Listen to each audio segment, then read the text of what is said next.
வணக்கம். இன்னைக்கு நாம எதை பத்தி பார்க்க போறோம்னா, ஒருத்தர் உங்க வாட்ஸ்அப்லயோ யூடியூப்லயோ வண்டியை பார்த்துட்டு விலை என்னன்னு கேக்குறார். அவரை எப்படி வண்டியை வாங்கிட்டேன்னு சொல்ல வைக்கிறது? அதுக்கு ஒரு 7 ஸ்டேஜஸ் இருக்கு. அது என்னன்னா நாம இன்னைக்கு விளக்கமா பார்க்க போறோம். இந்த விற்பனை மாற்றம், அதாவது சேல்ஸ் கன்வர்ஷன்னா என்ன? அது ஒன்றும் மந்திரமோ மாயமோ இல்ல. அது ஒரு சிம்பிளான வழிமுறை. சரியான நேரத்துல சரியான விஷயத்த சொல்லி கஸ்டமரை படிப்படியா நம்ம பக்கம் கொண்டு வர்றது தான் இது.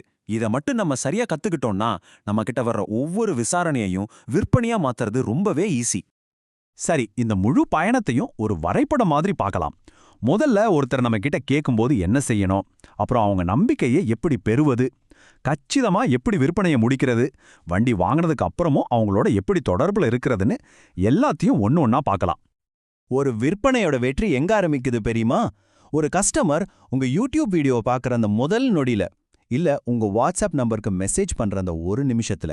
இதுதான் ரொம்ப ரொம்ப முக்கியமான முதல் கட்டம். வாங்க இத பத்தி இன்னும் கொஞ்சம் டீட்டெயிலா பார்க்கலாம். தினமும் உங்களுக்கு நிறைய பேர் கால் பண்ணுவாங்க, மெசேஜ் பண்ணுவாங்க. ஆனா அடுத்து என்ன பண்றதுன்னு ஒரு குழப்பம் வரும். இங்க தான் முதல் தந்திரமே இருக்கு. வர்ற எல்லா விசாரணையும் ஒண்ணு போல பார்க்கக்கூடாது. முதல்ல அவங்கள நம்ம பிரிக்கணும். இவங்களை எப்படி கண்டுபிடிக்கிறது? ரொம்ப சிம்பிள். லோன் கிடைக்குமா, நேர்ல வந்து பார்க்கலாமான்னு கேட்கிறவரு ஒரு ஹாட் லீட். மைலேஜ் என்ன கொடுக்கும், வேற என்ன கலர் இருக்குன்னு கேட்கிறவரு வார்ம் லீட். விலை என்னன்னு மட்டும் கேட்டுட்டு அமைதியா இருக்கிறவரு பெரும்பாலும் கோல்ட் லீட். நம்மளோட 80% கவனம் அந்த ஹாட் லீட்ஸ் மேல தான் இருக்கணும். இப்ப இந்த மெசேஜை கொஞ்சம் பாருங்களேன். வண்டி வேணுமான்னு நாம கேட்கல. அதுக்கு பதிலா உங்களுக்கு ஏதாவது தகவல் வேணுமா, நான் உதவலாமான்னு கேட்குறோம். இந்த மாதிரி கேட்கும்போது அது அவங்களுக்கு ஒருபோதும் தொந்தரவா தெரியாது. அட, இவர் நம்ம மேல அக்கறையா இருக்காரேன்னு ஒரு நல்ல அபிப்பிராயம் வரும். வெற்றிகரமான ஃபாலோ அப்புக்கு ஒரு சூப்பர் ஃபார்முலா இருக்கு. முதல் நாள் வண்டியோட தகவல்களை அனுப்புங்க. 3வது நாள் அதே மாடல் வண்டி வாங்கின ஒரு கஸ்டமரோட போட்டோவையோ இல்ல ஒரு சின்ன வீடியோவையோ அனுப்புங்க. 5வது நாள், சார் இந்த மாடல்ல இன்னும் 2 வண்டி தான் இருக்கு, நிறைய பேர் கேட்டுட்டு இருக்காங்கன்னு ஒரு சின்ன அவசரத்தை உருவாக்குங்க. பாருங்க, இந்த ஃபார்முலா அவங்களுக்கு எந்த அழுத்தத்தையும் கொடுக்காது, ஆனா ஆர்வத்தை மட்டும் அதிகப்படுத்திக்கிட்டே இருக்கும்.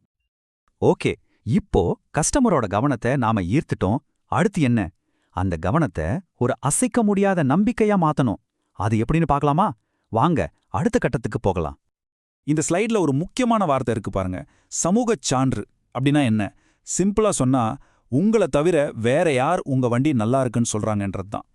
நீங்க 1 மணி நேரம் பேசுறத விட உங்கள மாதிரி வண்டி வாங்கின இன்னொருத்தர் 1 நிமிஷம் பேசினா போதும், மக்கள் அதை 100 மடங்கு நம்புவாங்க. நீங்க ஒரு வண்டியை டெலிவரி கொடுக்கும்போது கஸ்டமர் கிட்ட சிரிச்சுக்கிட்டே, சார் ஒரு 30 செகண்ட் வீடியோல வண்டியை பத்தி உங்க கருத்தை சொல்ல முடியுமான்னு கேளுங்க. அந்த ஒரு வீடியோ நீங்க 10 நிமிஷம் பேசுற சேல்ஸ் பேச்சை விட ரொம்ப சக்தி வாய்ந்தது. இதை உங்க யூடியூப் சேனல்லையும் வாட்ஸ்அப் ஸ்டேட்டஸ்லையும் யூஸ் பண்ணுங்க. நம்பிக்கை தானா வளரும். இதுதான் விற்பனையோட கோல்டன் ரூல்னே சொல்லலாம்.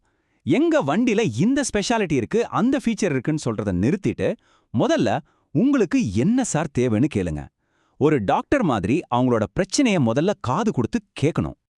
ஒரு கஸ்டமர் நான் தினமும் சரக்கு ஏத்திட்டு போகணும்னு சொல்றாருன்னா, நீங்க உடனே அப்படியா சார், அப்போ இந்த வண்டியோட சேசிஸ் ரொம்ப ஸ்ட்ராங்கா இருக்கும், உங்களுக்கு ரொம்ப உதவியா இருக்கும்னு சொல்லணும். இப்படி நீங்க பேசும்போது நீங்க ஒரு சேல்ஸ்மேனா இல்லாம அவங்களுக்கு ஒரு நல்ல ஆலோசகரா மாறுறீங்க. இதுதான் நம்பிக்கையை அடுத்த லெவலுக்கு கொண்டு போகும். இப்ப நாம விற்பனையோட கிளைமேக்ஸ்க்கு வந்துட்டோம்.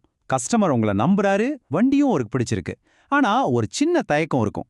அந்த நம்பிக்கையை எப்படி ஒரு வெற்றிகரமான விற்பனையா மாத்துறதுன்னு இப்ப பார்க்கலாம்.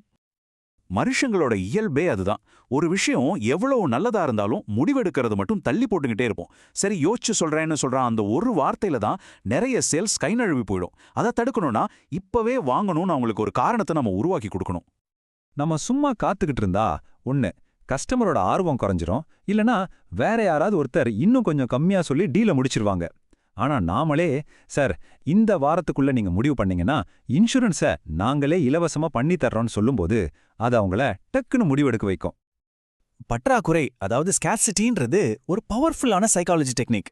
இந்த மாடல்ல இந்த விலையில இதுதான் கடைசி வண்டி சார்னு சொல்லும்போது, ஐயோ இது நமக்கு கிடைக்காம போயிடுமான்ற எண்ணம் வரும். அதுவே அவங்கள உடனடியா செயல்பட வைக்கும். ஆனா ஒரு முக்கியமான விஷயம், இது எப்பவுமே உண்மையா நேர்மையா பயன்படுத்தணும். நாம சேல்ஸ முடிக்கிற அந்த வாசல்ல தடுக்கி விடக்கூடிய இடம் இதுதான். கடைசி நேரத்துல கஸ்டமர் கேட்கக்கூடிய ஒவ்வொரு கேள்விக்கும் நம்ம கிட்ட கொஞ்சம் கூட தயக்கம் இல்லாத தெளிவான பதில் ரெடியா இருக்கணும். இதுதான் ஃபைனல் டெஸ்ட். இந்த அட்டவணை ஒரு புதையல் மாதிரி. உங்களுக்கு அடிக்கடி என்னென்ன கேள்விகள் வருதுன்னு ஒரு லிஸ்ட் போட்டு அதுக்கு பெஸ்டான பதிலை எழுதி வச்சுக்கோங்க. இதே உங்க பர்சனல் நோட்ஸ் மாதிரி யூஸ் பண்ணுங்க. கஸ்டமர் கேள்வி கேட்ட அடுத்த செகண்ட் உங்ககிட்ட இருந்து பதில் வரணும். அப்போதான் உங்க மேல இருக்கிற நம்பிக்கை டபுள் ஆகும். சூப்பர்! விற்பனைய வெற்றிகரமா முடிச்சிட்டோம். ஆனா நம்ம வேலை இதோட முடியல.